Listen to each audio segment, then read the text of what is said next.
Que penser de la saison 2 de Titans? Eh bien écoutez, je vais vous dire qu'elle était un petit peu comme mon ancien décor, à savoir un petit peu fade. Yo les dos, on m'appelle Steven dans le milieu et aujourd'hui je me suis enclenché assis, comme quoi les évolutions ça ne marche toujours pas dans le bon sens parce que de base je voulais être debout mais bon c'est pas grave. Aujourd'hui nous allons donc introduire ce nouveau décor, si je peux appeler ça comme ça, c'est la saison 2 de Titans. Et bien la saison 2 de Titans, les dos je vais vous dire, elle m'a beaucoup déçu. J'ai apprécié sa saison 1 notamment grâce aux costumes, à la violence des combats, à la chorégraphie des combats, mais aussi à l'écriture des personnages, enfin certains, parce que bon, la plupart c'était pas ouf non plus, c'était pas THE série, THE event d'ici, mais j'avais bien accroché avec les saisons 1 de Titans parce qu'elle se démarquait vraiment en termes d'ambiance, tout la reverse de tout ce qu'on avait l'habitude de voir. Du coup, je ne peux plus défendre cette série parce que je ne la perçois plus dans mon cœur. Je suis désolé Titans, mais tu as fait n'importe quoi cette saison 2. Je veux dire les dos, ce qui a été le plus horrible et vraiment ce qui a été fatal à cette saison 2, c'est le méchant. Donc vous n'êtes pas sans savoir bien sûr que le méchant principal de la saison 2 c'est Deathstroke. Deathstroke qui est quand même voilà, un personnage emblématique dans l'univers de Batman, qui a un charisme monstrueux, qui est assez aussi coriace, qui est très fort à battre. Ben là en fait le mec c'est zéro charisme, tu vois, genre c'est un petit peu moi quand j'avais 16 ans, sans moustache, sans barbe. Je sais, ça fait drôle. Un jour, je ne suis pas né avec cette moustache, ouais. Faut savoir qu'au début, quand le méchant il a été casté, quand j'ai vu la gueule de l'acteur, je me suis dit, ça peut passer. Il a une gueule un petit peu moins charismatique que son prédécesseur dans Arrow. Je ne sais plus ton nom. Désolé, je sais que tu regardes cette vidéo, mais je ne sais plus ton nom. Et ce qui s'est passé avec cette saison 2 de Titans, parce qu'il faut vraiment qu'on en parle, parce que c'est vraiment... C'est d'ailleurs le sujet de cette vidéo, hein, au passage, t'avais pas compris. C'est que tout simplement, le personnage est d'une naïveté, mais vraiment, il a zéro charisme. Tout ça parce que les scénaristes, voilà, ont voulu se concentrer sur sa vie de famille, sur un petit peu le côté vétéran du mec qui a un petit peu rangé sa lame, on va dire, entre guillemets, qui reprend un peu du service, tout ça, tout ça. Ça a complètement foutu en l'air le personnage, et même les moments où ils pouvaient le rattraper, bah, ils ont fait n'importe quoi avec. On sait par exemple que Deathstroke, c'est un méchant qui est très dur à combattre, alors il me semble qu'en gros il a bu un sérum de soldat qui fait qu'il se régénère un petit peu, qu'il a une super force, me semble que c'est un petit peu ça, même si je connais pas trop l'histoire des comics, il me semble que c'est ça. Et au final, ben là, il a vraiment été complètement négligé, tu regardes ses phases de combat, tu regardes aussi les coups qu'il se prend au moindre coup, enfin pas au moindre coup, mais il est fragile en fait, si vous voulez, il est fragile et ça le rend vraiment impuissant et ça lui enlève tout son charisme. D'ailleurs, je vais pas spoiler, mais si on voit la manière dont la série se termine, je suis désolé, mais c'était une fin pitoyable. Vraiment, je viens de cracher sur la caméra encore une fois. C'était vraiment pas digne de Deathstroke et ils ont complètement foutu en l'air le personnage avec le scénario en même temps. Donc voilà, ça c'était pour Deathstroke, on laisse de côté. On le savait tous, hein, on savait vers quoi se dirigeait Robin. Je ne vais pas spoiler, mais voilà, on le savait un petit peu. Pour ce qu'il en fait à la fin, pour ce qu'il fait, voilà, de cette on va dire, de cette identité entre guillemets. Bah franchement, ça servait à rien de nous faire attendre 2 saisons pour voir des scènes comme ça qui sont complètement claquées au sol. Je suis assez dégoûté vraiment parce que Robin pour moi c'est un personnage qui dans la saison 1 avait quand même plutôt bien évolué, qui était torturé, qui se demandait ce qu'il allait faire avec Batman, qui en voulait à Batman. D'ailleurs Batman on va en parler aussi après, hein, vous allez voir. Là en fait si vous voulez dans cette saison 2 il n'a pas vraiment d'arc narratif qui est on va dire qui se dégage de ouf.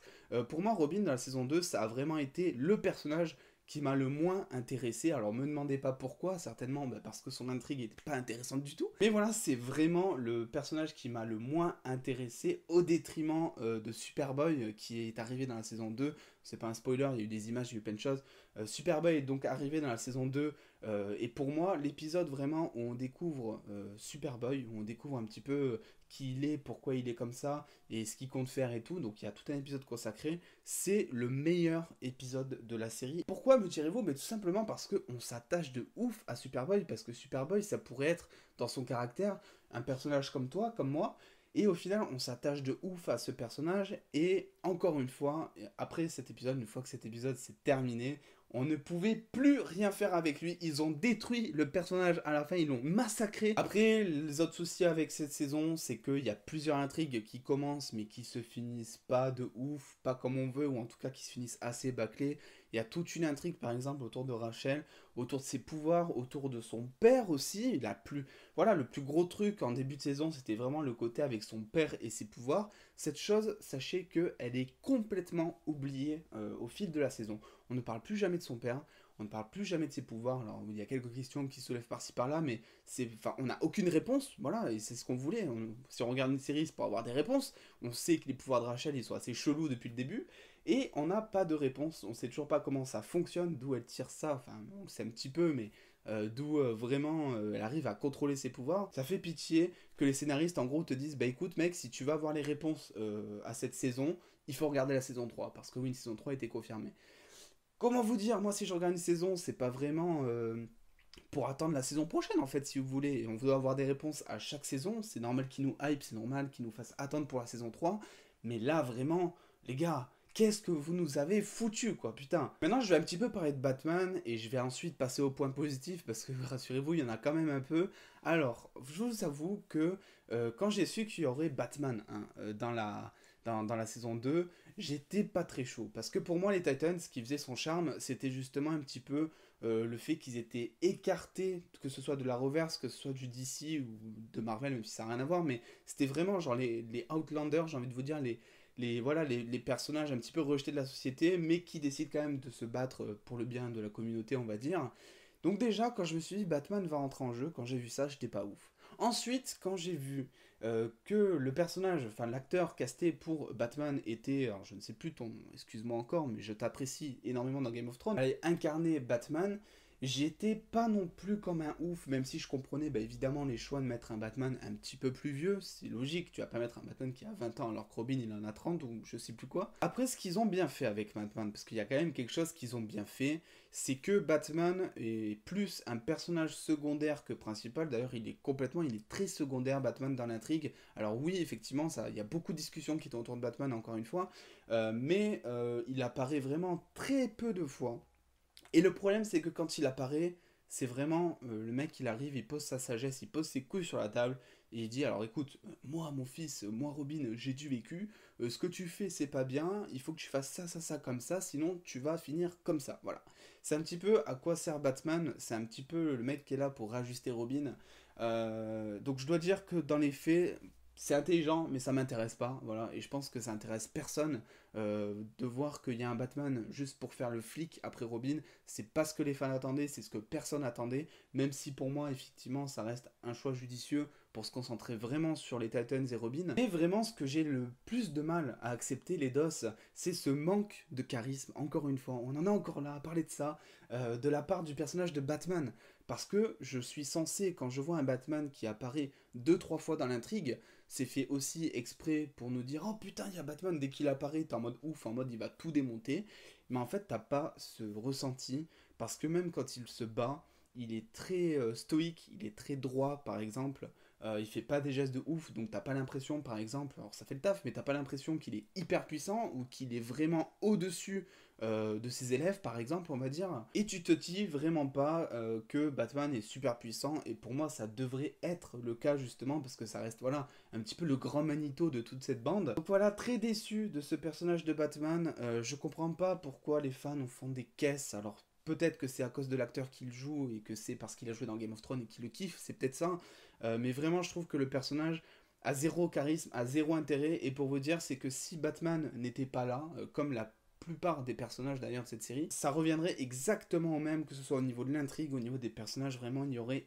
aucune différence. Pour moi, le personnage le plus intéressant, c'était vraiment le personnage de Robin, par exemple, parce que ben, Robin, le petit Robin, je parle, c'est vraiment lui maintenant qui va être torturé, qui va se poser des questions sur ses choix de vie, sur les camps qu'il va devoir affronter, sur ses appartenances culturelles, ses passions, ces choses comme ça. Au final, ben, comme d'habitude, ils l'ont mis au second plan pour laisser l'intrigue du Robin principal en suspens, intrigue qui n'est pas intéressante. Et pour moi, voilà, le petit Robin, c'est un personnage qui mériterait d'avoir beaucoup plus d'attention. D'ailleurs, il en a besoin dans la série, je vois. Bon, après, on va pas faire tous les persos, rassurez-vous. Je vais juste parler une dernière fois d'un autre personnage, donc Gar. Hein, je sais plus comment il s'appelle, le mec qui se transforme en gros dans toutes les formes, enfin qui est censé se transformer dans toutes les formes, alors que dans la série, il se transforme uniquement en tigre. Il y a beaucoup de facilité scénaristique pour économiser de l'argent de son côté, et je trouve ça vraiment impitoyable. Il y a toute une intrigue qui commence avec Gar, peut se révéler hyper dangereux si vous voulez, et en fait on s'attend vraiment, quand on voit ces scènes là, à voir un Gar, alors déjà un Gar qui est transformé, ça paraît logique, mais un Gar qui est vraiment genre violent et qui voilà, qui en veut, et lui, effectivement, quand on le voit, on est censé avoir peur, quoi. Mais au final, ils ont pas du tout fait ça, voilà, sa transformation, encore une fois, est bâclée, c'est-à-dire qu'il y a plusieurs scènes dans la série, dans la saison, où Gar va se transformer en tigre, et on sent que, déjà, on sent clairement qu'ils n'arrivent pas à maîtriser le tigre au niveau des effets spéciaux, parce qu'il est dégueulasse, vraiment, mais on sent vraiment qu'ils ont vraiment envie d'essayer d'économiser de l'argent et du temps en post-prod en ne montrant pas les scènes du tigre ou de sa transformation. Et ça je dois dire, en gros c'est comme si à partir du moment où Bruce Banner se transformait en Hulk, on ne vous montrait pas Hulk. Et c'est très frustrant parce que ce que la plupart des gens apprécient dans le personnage de Gar, c'est justement le fait qu'il se transforme ou qu'il devienne un tigre. Je suis sûr qu'il y a plein de gosses qui kiffent ce personnage juste parce que c'est un tigre, entre guillemets, humain, voilà. Et au final, ils ne montrent pas les scènes, ils s'arrangent justement pour que il y ait tout simplement, je sais pas, un changement de plan ou une caméra qui vrille. Comme ça, on ne voit pas le tigre en train de défoncer tout le monde, mais on entend juste pousser des rugissements, par exemple. Facilité extrême, vraiment plus cliché que ça que tu meurs. Encore une fois, son intrigue, vraiment, ils auraient dû aller au bout des choses. Ils ont essayé, mais voilà, franchement, pitoyable dans tous les sens du terme. Donc avant de passer en partie spoiler, j'ai quand même envie d'énoncer quelques points positifs, parce que bon, il y en a un petit peu.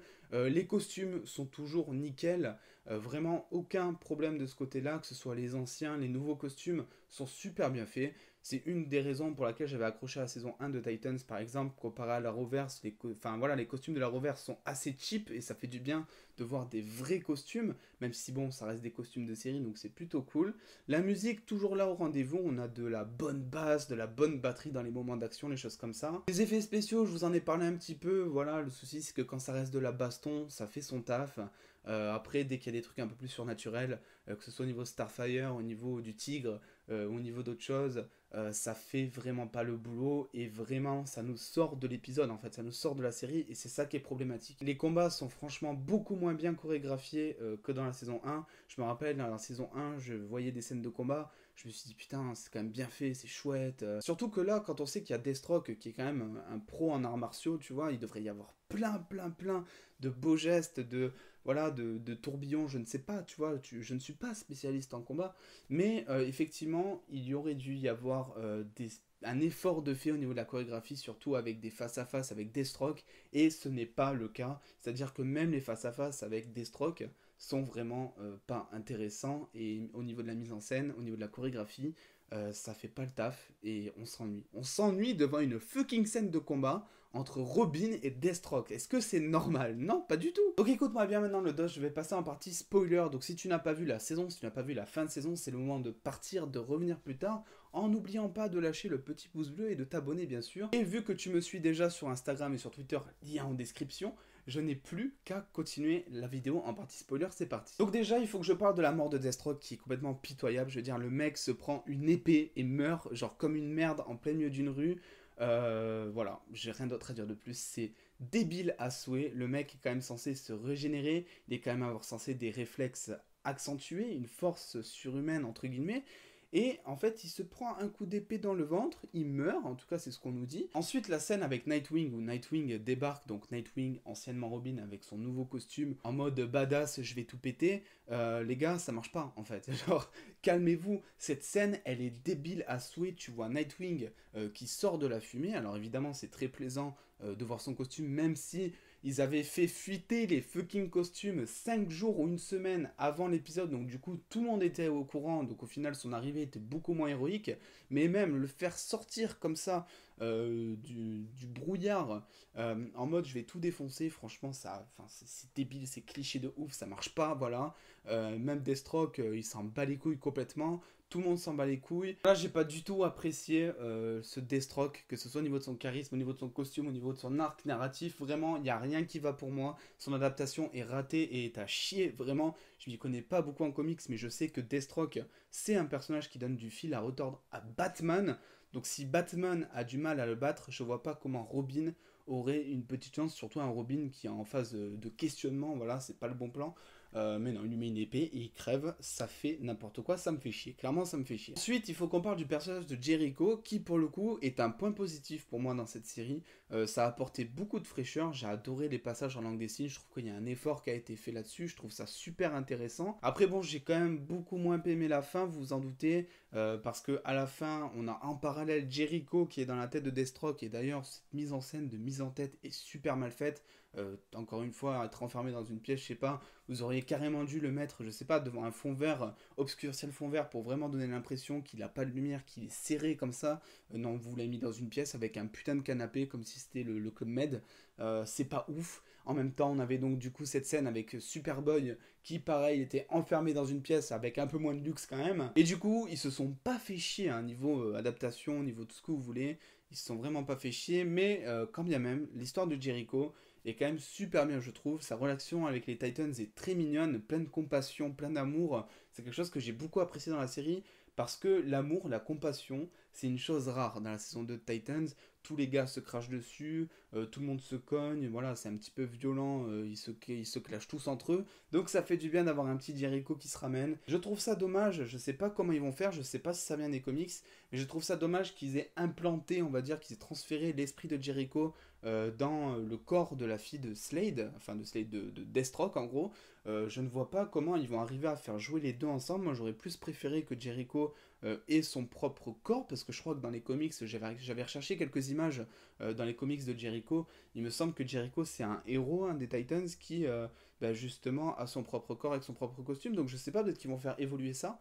Mais pour le moment, je trouve ça assez chelou de voir que du coup, le frère et la sœur vont cohabiter dans le même corps. Pareil, l'arc narratif autour de Hawk est vraiment intéressant, je trouve. Tout ce délire autour de la descente en enfer, autour de la drogue, par exemple, ou le fait qu'il fasse des combats un petit peu clandestins. Je trouve ça super intéressant. Pour moi, c'est pareil, un des personnages les plus intéressants de cette saison. Ils l'ont vraiment bien fait d'évoluer dans le bon sens. Et puis pour moi, c'était assez inévitable. Quand on connaît le personnage, voilà, on sait que c'est un petit peu un bourrin. Et ça lui va très bien. Ça lui va très très bien la façon dont il a tourné, je trouve. Donc vraiment, de ce côté-là, rien à dire du tout, les dos. Avant de vous lâcher, effectivement, je dois vous dire, le personnage de Wonder Girl, je crois que c'est ça, est mort. C'est bête. Tout le monde s'en fout, en fait. Non, tout le monde s'en fout de sa mort. Surtout, vu comment elle est morte, tu sens vraiment que les scénaristes se sont dit, bon, son personnage, il doit mourir, là. Comment on fait? Alors, attends. Elle survit à la scène de combat, mais comment elle peut faire pour mourir? Et en fait, non, donc elle survit à Deathstroke, hein, quand même, elle survit à un des combattants les plus puissants de cette terre, et voilà, il y a un pylône électrique qui lui tombe dessus. C'est tout, fini, morte. Morte. Tu sens vraiment la volonté des scénaristes de la faire crever. C'est très bête, c'est pas digne d'elle, c'est pas digne d'un héros, même si je détestais son personnage. Pour moi, c'est bien qu'elle soit morte, mais vraiment comme ça, c'est débile. C'est débile de ouf. Enfin bref, les dos, n'hésitez pas à me dire en commentaire ce que vous avez pensé de la saison 2 de Titan. Si vous avez trop la flemme de taper un commentaire, vous pouvez toujours me rejoindre sur Instagram ou sur Twitter en m'envoyant des MP ou même en me suivant. Ça peut être cool, ça quand même. On se retrouve très vite du coup pour parler, je ne sais pas encore, soit de Wonder Woman, soit de The Boys saison 2, soit de V-Wars. Je ne sais pas, on verra, ça dépendra de mon planning. Je suis surchargé en ce moment. Et en attendant les dos, je vous fais des bisous les dos.